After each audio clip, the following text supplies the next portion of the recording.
क्यों परेशान है राहुल गांधी अपनी पार्टी के भीतर में मौजूद बीजेपी के एजेंट लोगों से?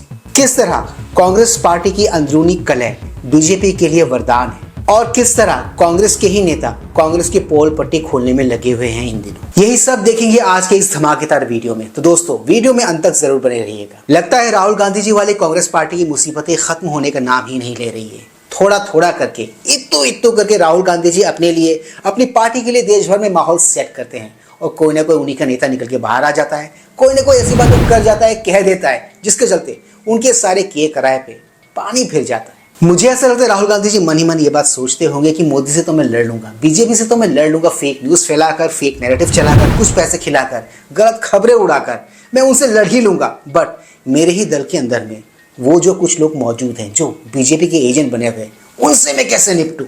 इनकी इस हालत को देख के मुझे ऐसा प्रतीत होता है कि इनको मोदी जी से कम, बीजेपी से कम नुकसान हो रहा है, बल्कि उन लोगों से ज्यादा नुकसान हो रहा है जो इन्हीं के दल के अंदर बैठे हुए, इन्हीं के दल के सदस्य हैं, बट बातें वो मोदी जी को फेवर करने वाली कर रहे हैं। राहुल गांधी जी और कांग्रेस पार्टी की इस अवस्था को देखे मुझे वो वाली कहावत याद आ रही है, घर का भेदी लंका ढाए, ना तो उगलते बनता है और ना ही निगलते बन रहा है। द बॉटम लाइन इज, ये घर के भेदी वो लोग हैं जो राहुल गांधी जी और कांग्रेस पार्टी की राजनीति की लंका लगाने में इन दिनों लगे हुए हैं, वो भी पार्टी के भीतर ही बैठकर। खैर, मनीशंकर अय्यर के बाद एक और नेता है कांग्रेस पार्टी के जो इन दिनों सुर्खियों में बने हुए, न्यूज से बने हुए हैं। ये एक जमाने में कांग्रेस पार्टी की तरफ से भारत के होम मिनिस्टर हुआ करते थे। I am talking about P Chidambaram, जो इन दिनों बेल पे बाहर है। Please like, share, subscribe YouTube channel ताकि हम ऐसे कंटेंट्स बनाते रहें और हमारा ये कंटेंट ज्यादा से ज्यादा लोगों तक पहुंचे। तो दोस्तों ज्यादा वक्त न गवाते हुए let's go back to the topic then. अगर आपको पता नहीं तो पी चिदम्बरम जी ने हाल ही में 2 बयान ऐसे दिए हैं जिसके चलते भारतीय राजनीति में तूफान आ गया है, हड़कंप मचा हुआ है, जिसका फायदा बटोबे नरेंद्र मोदी और बीजेपी को होगा और नुकसान किसका होगा ये मुझे आपको बताने की जरूरत नहीं। इसका सीधा नुकसान राहुल गांधी एंड कंपनी को होने वाला है अहेड ऑफ बिहार इलेक्शंस। हुआ कुछ यूं कि नरेंद्र सरेंडर करने वाले राहुल गांधी जी की माताश्री और दादी जी की पोल पट्टी गलती से खोल बैठे पी चिदम्बरम जी अपने एक इंटरव्यू के दौरान। Crossed my mind that we should do some act of retribution. It crossed your mind? Yeah, it crossed my mind. Okay. I did discuss it with the Prime Minister and other people who mattered. Yes.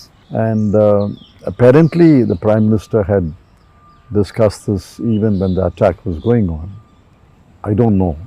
I can only surmise. And the conclusion was largely influenced by the MEA and the IFS that we should not physically react to the situation, but we should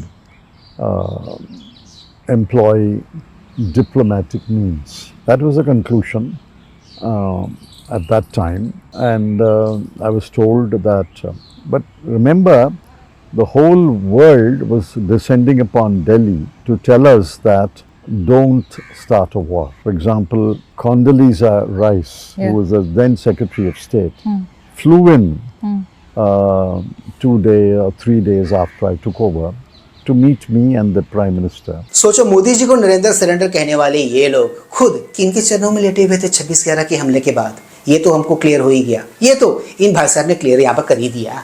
और वो एक कहावत तो आपने सुनी ही होगी, डरपोकों से बहादुरी के विषय में प्रवचन नहीं लिए जाते, और ये भाई साहब लोग वही करने की कोशिश कर रहे थे। ये देश को प्रवचन दे रहे थे कि मोदी जी तो डर गए, उन्होंने सरेंडर कर दिया, वगैरह वगैरह वगैरह। भाई तुमने क्या किया था तुम्हारे दौर में? जो कुछ भी यहाँ पर भाई साहब ने कहा है ना, ये थी कांग्रेस की नीति 26/11 को लेकर। वो लोग डोजियर खेल रहे थे पाकिस्तान के साथ, उसको एक तगड़ा जवाब देने की बजाय। ये थी इनकी हालत, ये थी इनकी मनस्थिति। ये लोग देश चला रहे थे। सोचो, सोच के देखो। तभी मैं सोचूं कि पाकिस्तान राहुल गांधी जी को पीएम बनाने के सपने काहे देख रहा है? क्यों? वो पाकिस्तान में बहुत ही पॉपुलर है। Now I know the reason. इनके इसी रवैये, इनके इसी एटीट्यूड के चलते, क्योंकि उनको पता है कि अगर पाकिस्तान कुछ भी करेगा भारत के अंदर या भारत के साथ या भारतीयों के साथ, तो ये लोग कुछ नहीं करेंगे, ये लोग चुपचाप बैठे रहेंगे, सहन के बैठे रहेंगे। और पाकिस्तान को हमारे देश में ऐसी सरकार ही तो चाहिए जो उनके खिलाफ कुछ ना बोले, कुछ ना करे। ये तो एक इंसिडेंट था जहां पर इन्होंने कांग्रेस पार्टी की पोल पट्टी खोल के रख दी। इसके अलावा भी इन्होंने एक और बयान दिया है, चलिए वो वाला बयान भी सुन लेते हैं, जहां पर इन्होंने नीला तारा, अब इसको ट्रांसलेट कर लो इंग्लिश में, उसी के विषय में एक बहुत ही इंपॉर्टेंट बात कही है। There was a way to retrieve and capture all the militants, but the Blue Star was the wrong way And I agree, Mrs. Gandhi paid with her life for that mistake. But that mistake. And how is But that mistake